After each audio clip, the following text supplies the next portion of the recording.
Okay, let's see. There was a wider variety of titles this week. I watched 6 different shows that I'm to talk about. And to begin with, the show I mentioned last week, Corpse Princess. Finished watching all of that.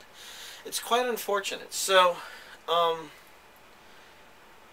I guess it is similar to High School of the Dead, simply in terms of girls with guns. But everything else about it is pretty different. Not even a real collapse of society aspect that High School of the Dead was, that made High School of the Dead great. So, instead, Corpse Princess seemed to dealt with, if bodies can be reanimated back to life, is it necrophilia to love them, or something like that?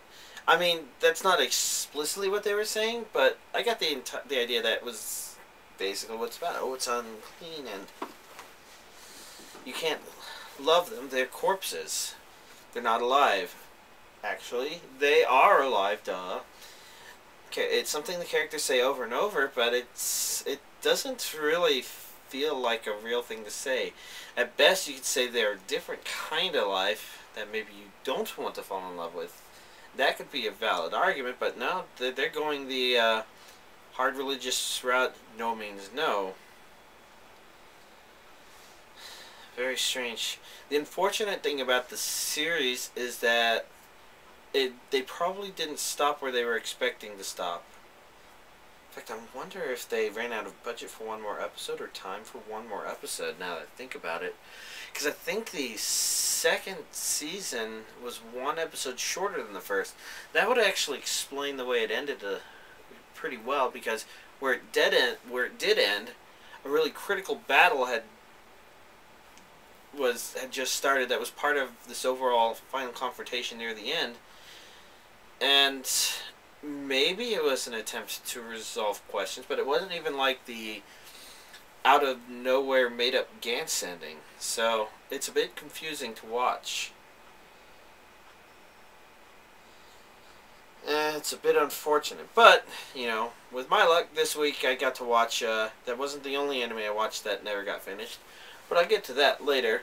Before that other one, with my friend, I've been rewatching Great Teacher Onizuka. Now, I've only ever watched the first half of it, but it's finally time to bring it up because I'm finally at the second half. Or rather, we watched the first disc of the second season. So, it's amusing. I've probably mentioned this before in terms of rewatching it now that I think about it. Maybe when I showed it, did I show it? But the basic idea is I kind of get mixed feelings while watching it because on the one hand, I keep expecting Onizuka to be great, but on the other, he's kind of a douche. He does some awesome things here and there, and he just so happens to be right, which is why I'm real surprised my friend likes it, because that's the reason he didn't like Gurren Lagann. But I don't know. There's other amusing reasons to watch it, I suppose. Stressful as it is quite amusing. The episode, I guess I shouldn't talk about specific episodes since we're not trying to spoil, right? So, the disc was pretty good. The episodes here are entertaining, and going into the second season, it's probably feeling strong still. So I'm guessing it's probably a pretty strong overall series and doesn't really overstay its welcome, so to speak. I don't know how to talk too much more about it, because right now it's difficult to say whether or not it has necessarily repeated itself a whole lot, but I don't know. Because I know the major storyline that happened on this disc was pretty different from the others. I was expecting it to be something else other than what it was. So, the little things like that definitely make it pleasurable to watch. But it's really hard to say because, again, since I'm watching with a friend and we're watching it a lot slower, I can't really think of the series overall. So I'm not quite sure if what I'll talk about the next disc when I'm if we watch it on Friday. Actually, we're not going to watch it on Friday, so, Anyways, over the weekend, I was asked to watch Berserk, and I watched it, and the very first thing I thought when I watched it is, oh my god, this is Gungrave. And it's basically exactly the same. If you've ever watched Gungrave, the story's set up exactly the same. Basically, the first episode, or in the case of Gungrave, I think the first half of the first episode, basically show a kind of standard fantastical setup. In the case of Gungrave, it's a reanimated super corpse fighting other zombies, and in the case of Berserk, it's a guy wielding a huge sword fighting a demon. And then the series cuts back, and the series is half about a flashback on how that situation came to be from what looks like an otherwise normal world. In the case of Gungrave, just a couple of guys who joined the mafia. In the case of Berserk, just a guy with a moderately huge sword that, actually, I guess it was the same size, maybe. But, he's just a part of a, just kind of wandering around in a rather regular medieval fantasy world. Bows and arrows, knights in armor, and here he is. He's this guy who's unusually strong, one-handed wielding a two-handed sword. Kind of like Ike. Except, the difference, of course, is this guy, is going to be more kick-ass than Ike, simply because he's got the name Guts. Not that I have a problem with the name Ike, and he's actually my favorite Brawl character, but somebody with the name of Guts is going to kick butt, I guess, if they're creating him as a kick butt character, as opposed to giving him the name for comedic reasons. And it doesn't disappoint. I think people have compared it to Claymore, and I can see some of the similarities. So basically, the problem with Berserk, it's really entertaining to watch. I actually thought Gungrave was better. And this is taking into account the fact that the second half of Gungrave was kind of strange, and that the first half was probably its stronger half. In the case of Berserk, it only tells half the story. It basically it only tells up to the point where it gets back to the first episode. And then after that, there's probably supposed to be an entire second season of your usual demon slaying awesomeness. It's just unfortunate that only half of Berserk got released. Now, there's a movie coming out, I think, kind of soon, and this isn't coming out on DVD, but coming out in Japan.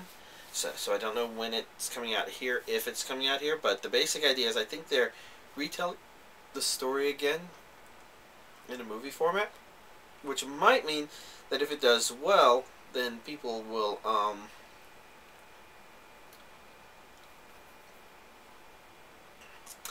yeah, then maybe they will continue making them if they think they can make money that way. I can certainly see trying to do that, because it's been, what, 15 years since Berserk comes out? It definitely looks like it's aged a bit. So I'd guess it's 90s anime. At this point, I have to admit that since it's 2011, that's over 12 years ago, usually.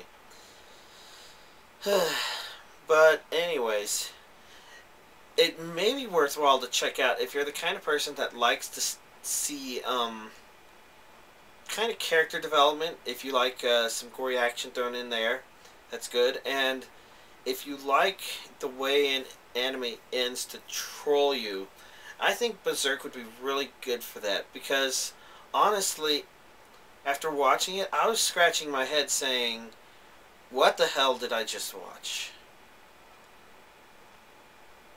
I mean, I knew exactly what I watched, but it kind of surprised me where it left off, actually.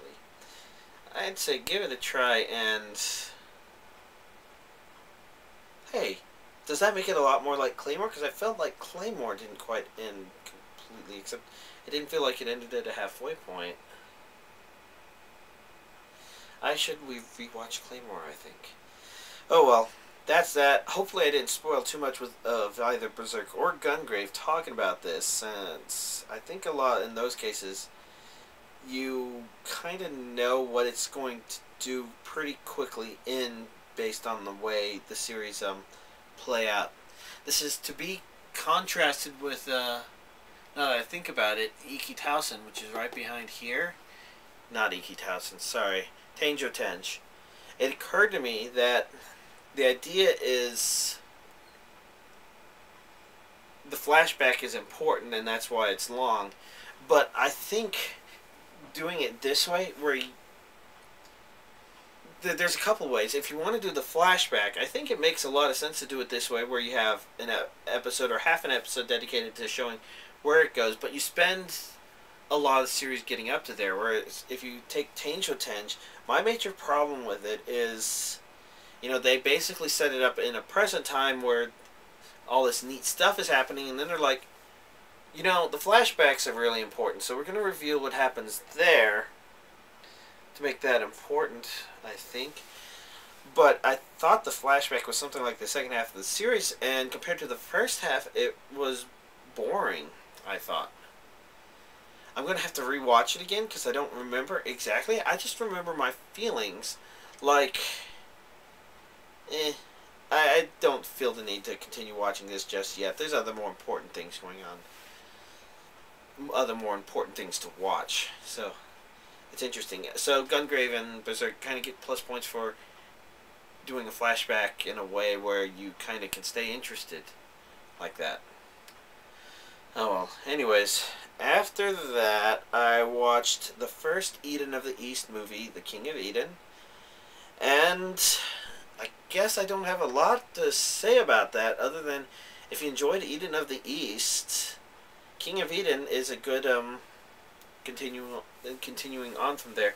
I can't help but feel like they're trying to set up something kind of epic and desperate, but it doesn't really feel that way. I don't feel the hurry, like the characters need to hurry. But at the same time, I don't feel like Eden of the East, the original series, had that feeling as well. I have a pretty good idea what they're doing now, though. So basically, it'll be interesting to see the second movie. I hope that's coming out. I haven't checked, but it sounds like it feels like the second movie is maybe getting to an even more wrapped up spot than the series did, based on where this movie was going. Which isn't to say that it's necessarily going to end it, but I can't help but feel like it'll resolve some important things, I guess. And that's just complete speculation. Let's see. Next series, I watched the Master of Mosquiton, the 6-episode OVA, because the TV series hasn't come out on DVD. And, some of that stuff was vaguely familiar, but it's real surprising the kind of crazy things you can forget.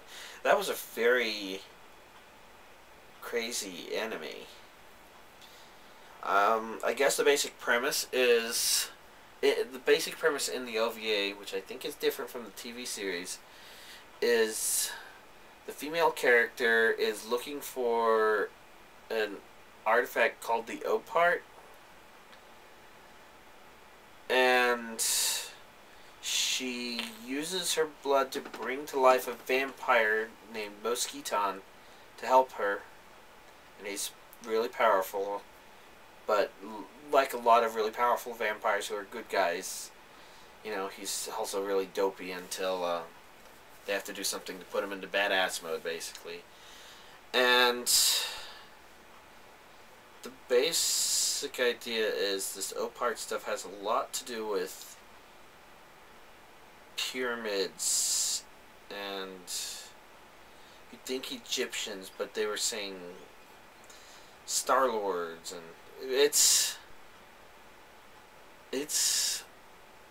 yeah, I don't know. Kind of hard to describe. not even sure if I said more than I wanted to, but then again, I don't think that's too out there. It's just crazy. Kind of amusing to watch. Only 6 episodes, so it wasn't too long an OVA to watch. And of course, the reason I watched is so that I could be done with it by this morning. You can time things right just that way, anyways. The other thing I watched, since it arrived today, and I actually split up my videos and recorded a bit differently, I put Angel Beats in because I've been wanting to watch that. I've been really curious about that, and I watched the first 4 episodes, and it's very strange. I do not know what to think about it because I wasn't quite sure what it was about, and I wasn't reading too much into it because I kind of like to have an idea of, oh yeah, I think I like this, and what? So the basic idea is these people died, but they're not quite dead, maybe? But wherever they are, they can't die. So it's something that I expect to make more sense when I watch the series, because this should be all of it, and it includes the OVA, so I don't know what information I will get from watching all that, but I kind of expect it to be intriguing. Since so far, 4 episodes in, it has been. I can't really think of a whole lot more to talk about with it because I just haven't seen it all yet. And at the same time, I'm not quite sure if I'll be able to say much more once I have finished it, other than whether or not I enjoyed it. So, thus far, it's been amusing. Yeah, I guess I'll just leave it at that, and that would be the 6 different titles I've watched. Well, I guess actually I did also watch the Bloody Labyrinth story on Ghost Hunt. It's the best story. It's the second to last one, but I really like that one.